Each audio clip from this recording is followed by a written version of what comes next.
This is Ken Pyle, and we're here at the NTCA annual meeting. We're with Kirk Grundling of WCVT in Vermont, and you are going to be awarded a Smart Rural Community Award. Why don't you tell us why you got that award?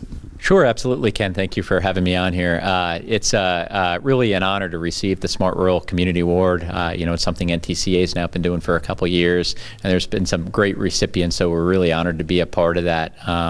In our application, we talked a lot about some of the stuff that we're doing, the work we're doing in our communities with our schools. We've worked with the University of Vermont to bring schools access to Internet 2, the I2 bandwidth, and make sure they're connected on that front.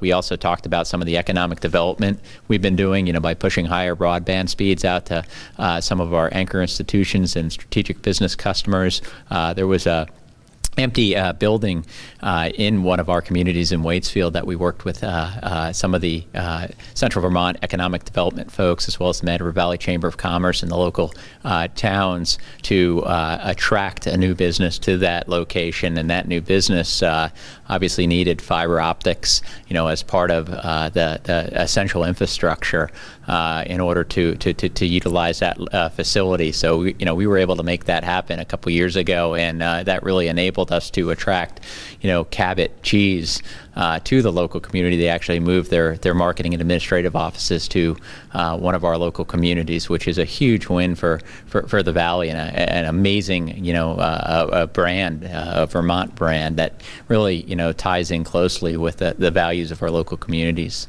So we now know who moved the cheese. So the question is, one of the things that I think makes your area unique is that you are near Burlington and the University of Vermont, but at the same time, it's very far in the sense that there's a lot of hills, a lot of valleys, right? Yeah, absolutely. The Appalachian Gap in the Green Mountains of Vermont, kind of cuts our service territory in half. On one side we have, Lake Champlain and, all the farms and fields and communities in the Champlain Valley regions of Vermont.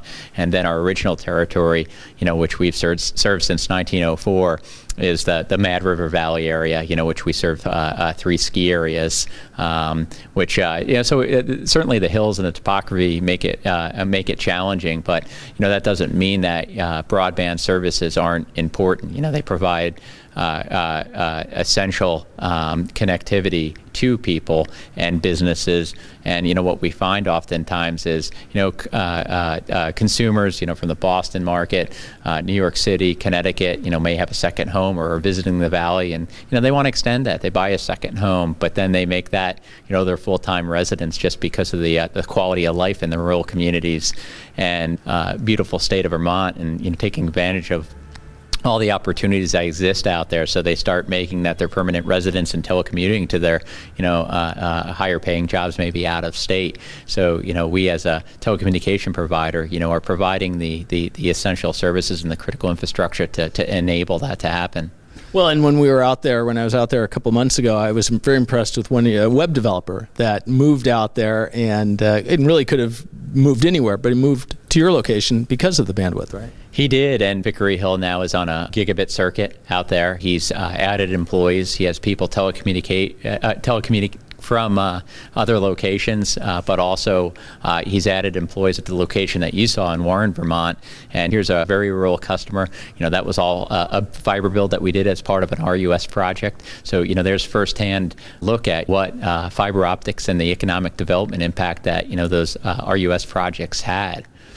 And one of the things you touched upon was the idea of the fiber to the schools and bringing them services. Absolutely, and that's something that I mentioned earlier, but also as part of the application for the Smart Rural Community.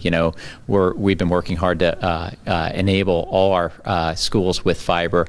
They're all connected via fiber optics now, even the most rural schools in our service territory, and we have several of the schools now up on gigabit Ethernet circuits. So that's really it's neat to see what that is starting to enable, and as we start that gig movement, and getting customers connected, and now with the I2 connectivity, we're working with our partner UVM to really help lead them to the value of those resources. So now some of the UVM folks are working with the individual schools, the curriculum directors, the tech ed professionals to integrate some of those resources into the curriculum to make sure that they're being accessed and utilized, and obviously help make improvements in the educational process.